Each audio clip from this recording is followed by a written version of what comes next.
দেশে একটি যুদ্ধ অবস্থা চলছে বলে মন্তব্য করেছেন উপদেষ্টা মাহফুজ আলম। মাহফুজ আলমের এই স্ট্যাটাস আমাদেরকে ভাবিয়ে তুলেছে। তিনি যখন লিখেছেন বাংলাদেশের বর্তমান পরিস্থিতি, দেশি বিদেশি ষড়যন্ত্র, বিভিন্ন ধরনের কূটকৌশল চলছে দেশের বিরুদ্ধে, মানুষের বিরুদ্ধে, আমাদের স্বাধীনতার বিরুদ্ধে, তখন স্বভাবতই আমাদেরকে ভাবতে হচ্ছে আগামীর বাংলাদেশ কোন পথে যাচ্ছে, কোন দিকে নিয়ে যাচ্ছি আমরা। রাজনীতিবিদের কি ভূমিকা, সমাজের অন্য মানুষের কি করা উচিত এবং এখনই সাবধান না হলে আমরা কি পরিণতির দিকে যাচ্ছি সেটা আসলে বলার ভাষা হারিয়ে ফেলেছে। আপনারা নিশ্চয়ই জানেন উপদেষ্টা মাহফুজ আলম গতকালকে যে স্ট্যাটাসটি দিয়েছেন, ইতিমধ্যেই বিভিন্ন জায়গায় সেই স্ট্যাটাস ভাইরাল হয়েছে, পত্রপত্রিকায় এসেছে। তার স্ট্যাটাসটির মূল উদ্দেশ্য ছিল, সেখানে তিনি বুঝাতে চেয়েছেন বাংলাদেশের বিভিন্ন জায়গায় যে আইন শৃঙ্খলার অবনতি হচ্ছে, বিভিন্ন জায়গায় যে রাজনৈতিক অনৈক্য তৈরি হয়েছে, দেশি বিদেশি বিভিন্ন চক্রান্ত চলমান রয়েছে, এর বিস্তর বর্ণনা তিনি সেখানে দিয়েছেন। আমি শুরু থেকেই আজ পর্যন্ত সব সময় যতদিন কথা বলেছি আমি বলেছি, সাপের সাথে কোনো খেলা নয়। সাপ সুযোগ পেলেই আপনাকে সবল মারবে। আওয়ামী লীগ হচ্ছে বাংলাদেশের জন্য একটি বিষাক্ত সাপ।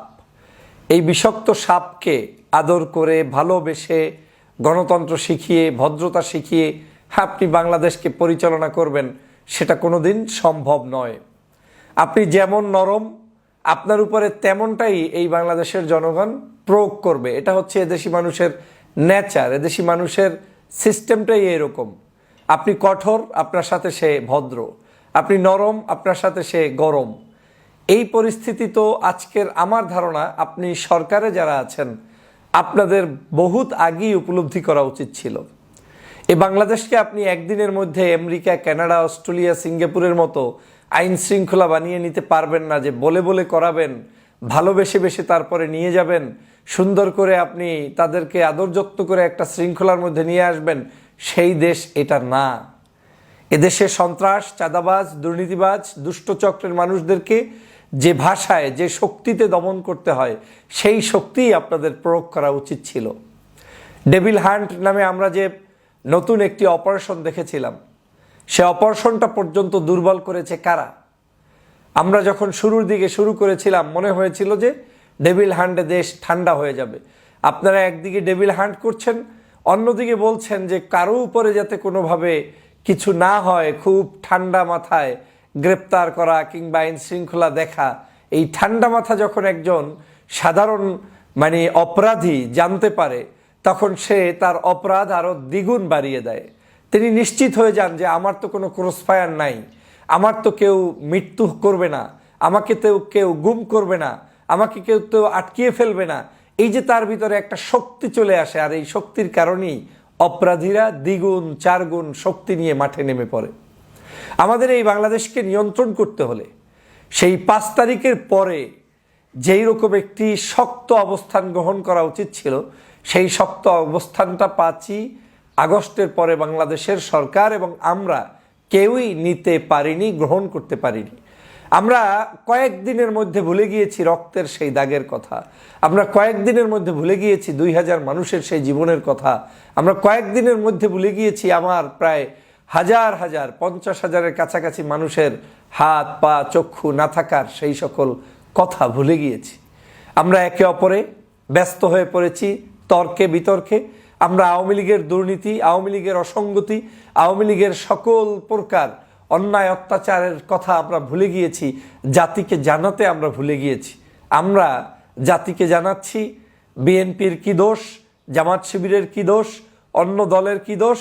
একে অপরের সকলে সবার দোষ নিয়ে রাস্তায় এমনভাবে নেমে পড়েছি, আওয়ামী লীগ মহা খুশি এবং তার পরিকল্পনাটাই আমরা মূলত বাস্তবায়ন করে দিচ্ছি। আওয়ামী লীগ এটাই চেয়েছে যে এত বড় খুন, এত বড় অন্যায়, এত বড় চুরি ডাকাতি, এই সব কিছু জাতির কাছ থেকে মুছে গিয়ে ওরা ওদেরকে নিয়ে ব্যস্ত থাকবে। সেই কর্মটি আজকের বাংলাদেশে সফলভাবে সম্পন্ন করতে পেরেছে এই আওয়ামী লীগ এবং বিদেশি সংস্থাগুলো।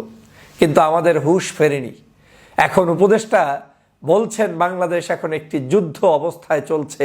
এই কথার ভারত্ব, এই কথার শক্তি, এই কথার অবস্থান যদি আপনারা অনুধাবন করতে না পারেন, তাহলে বাংলাদেশের সামনের দিনগুলোতে যে কত কঠিন পরিস্থিতি হবে সেটা আমাদেরকে ভাবিয়ে তুলেছে। আমাদের দেশের আইন শৃঙ্খলা বিনষ্ট করার জন্য এই সরকার যদি আজকের কঠোরভাবে সেই 5 তারিখের পরে শুধুমাত্র আওয়ামী লীগকেই দমন করা নয়, বরং বিশৃঙ্খলা সৃষ্টিকারী যে কোনো ব্যক্তি, সে বিএনপির হোক, জামাতের হোক, অন্য দলের হোক, যে কোনো ডান বাম ছোট বড় যেই হোক না কেন, আইনের গতিতে আইন প্রয়োগ করে যদি তাদেরকে শায়েস্তা করে একদম ডাইরেক্ট, যেখানেই সন্ত্রাস, যেখানেই দুর্নীতি, যেখানেই অন্যায়, সাথে সাথে ডান্ডার বাড়ি, তাহলেই আজকের এই কঠিন পরিস্থিতি থেকে আমরা মুক্ত হতে পারতাম। কিন্তু আমার নিজের চোখের সামনে দেখছি যে কি কারণে, কিভাবে আমরা আইন শৃঙ্খলাকে অবনতির দিকে নিয়ে গিয়েছি এবং এখনো নিয়ে যাচ্ছি। আমি বারবার বলেছি, মুগুর যেখানে প্রয়োজন সেখানে মুগুরই দরকার। আওয়ামী লীগের সাথে কোনো কাগজপত্র নিয়ে লেখালেখি করে, কোনো এগ্রিমেন্ট করে শান্তি আপনি বাংলাদেশে করতে পারবেন না। এক জায়গায় করবেন, আর এক জায়গায় অশান্তি। আজকের এক জায়গায় আইন প্রয়োগ করলেন, আর এক জায়গায় ঠান্ডা আছে, সেখানে অশান্তি শুরু হয়ে যাবে। আওয়ামী লীগ যেখানে নিজের অপরাধকে নিজেরা বুঝতে পেরে জাতির সামনে বলে দিয়েছিল যে আমরা ক্ষমতা থেকে চলে গেলে 5 থেকে 10 লক্ষ লোক একদিনে মারা যাবে, তাহলে বুঝতে পারেন যে বাংলাদেশে কি পরিমাণ তাদের সেই দুর্নীতি ছিল, কি পরিমাণ অন্যায় তারা করেছে। সেই অন্যায়টা নিজেরা অনুধাবন করতে পেরে তারা বলেছে এতগুলো মানুষ মারা যাবে। তাহলে বোঝেন যে আওয়ামী লীগ কত বড় অপরাধী ছিল। সেই অপরাধ বোধ থেকে তারা এই কথা বলেছিল, কিন্তু সারা বাংলাদেশে তাদের একটা মানুষকে অন্যায়ভাবে কোনো মানুষ কোনো জায়গায় এখন পর্যন্ত হত্যার শিকার করে নাই। এটা গণতন্ত্রের বিজয়, এটা মানুষের বিজয়।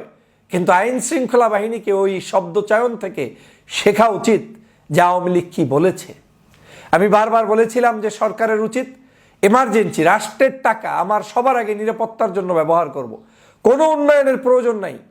এই মুহূর্তে সবার আগে প্রয়োজন হচ্ছে আমার এই বাংলাদেশের যে বিপ্লবীরা স্বাধীন করেছে দেশ, সেই স্বাধীন বিপ্লবী চেতনার লোকগুলোকে সরকারের পুলিশে নিয়োগ দিয়ে 2 লক্ষ লোক আমি টাকা দিয়ে নিয়োগ দিব।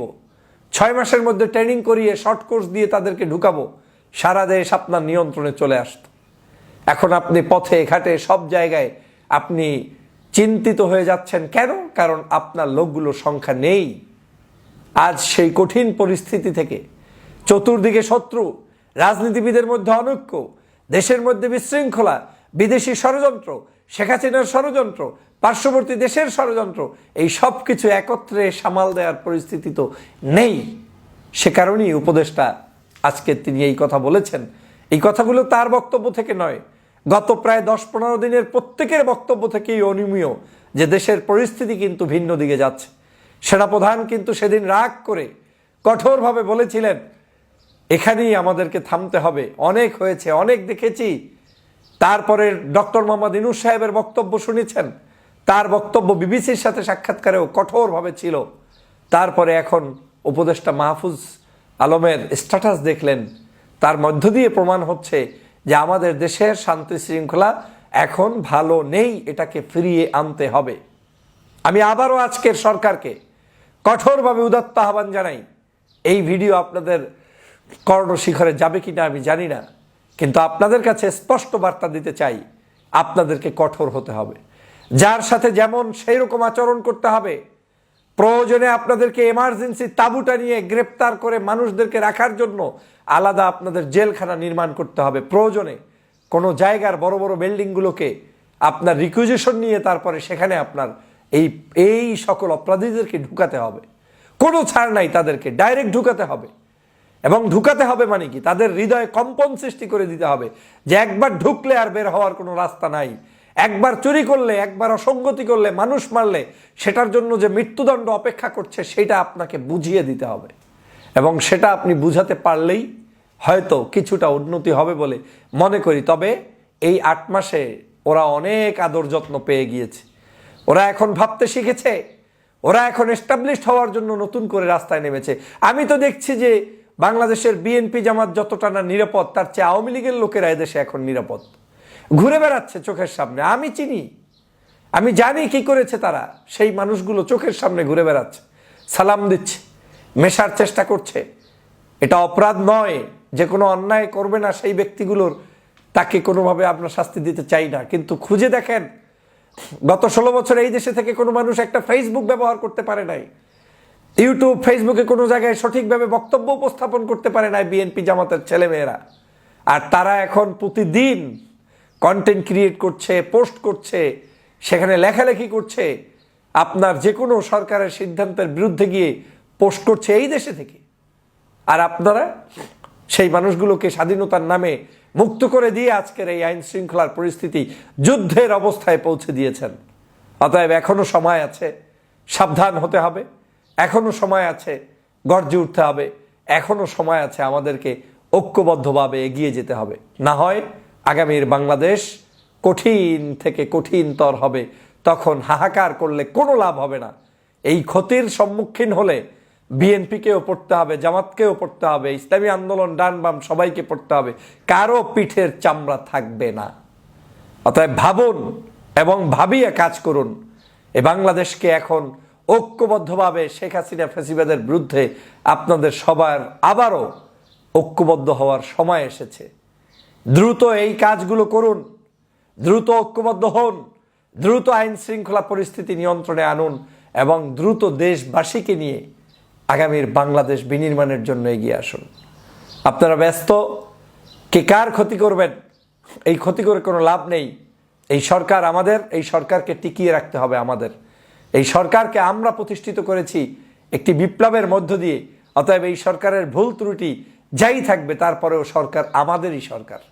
আসুন আমাদের সরকারকে আমাদের মতো করে পরিচালনা করার জন্য আমরা তাদেরকে পরামর্শ দেই, বুদ্ধি দেই। আর সরকারকেও অনুরোধ করব, আসুন রাজনীতিবিদদের সাথে পরামর্শ করুন, সকল দলমতের মানুষ, শ্রেণী পেশার মানুষদের সাথে ঐক্যবদ্ধ হন এবং ঐক্যবদ্ধ হয়েই এই দেশকে আপনারা গঠন করুন। না হয় পরিস্থিতি ভিন্ন দিকে যাচ্ছে, সেই দিকে গেলে কেউ কিন্তু রেহাই পাবেন না, পাবেন না, পাবেন না। প্রিয় সহযোদ্ধা ভাইরা, আমি এটা অনুমান করতে বহু আগেই পেরেছিলাম যে এরকম একটা কিছুই ঘটবে এবং এর চেয়েও ভয়ানক কিছু ঘটার অপেক্ষায় আপনি যদি আইন শৃঙ্খলা নিয়ন্ত্রণে না আনেন, তখন আপনি বললেও হবে না। পরিস্থিতি যদি এমন হয় সামরিক শাসন আসতে হবে, তখন আপনি বললেও লাভ নেই, আসতে পারবে। পরিস্থিতি যদি এমন হয় ভিন্ন কিছু আসতে পারবে, আসবে, কিছু করার নেই। তখন এখন যারা শান্তির বাণী ছড়িয়ে দিচ্ছেন, আপনাদেরকেই তারা জেলের মধ্যে নিক্ষিপ্ত করবে। অতএব আপনাদের সবাইকে সাবধান হওয়ার উদাত্ত আহ্বান জানাই, দেশকে গঠন করার জন্য ঐক্যবদ্ধ হওয়ার আহ্বান জানাই।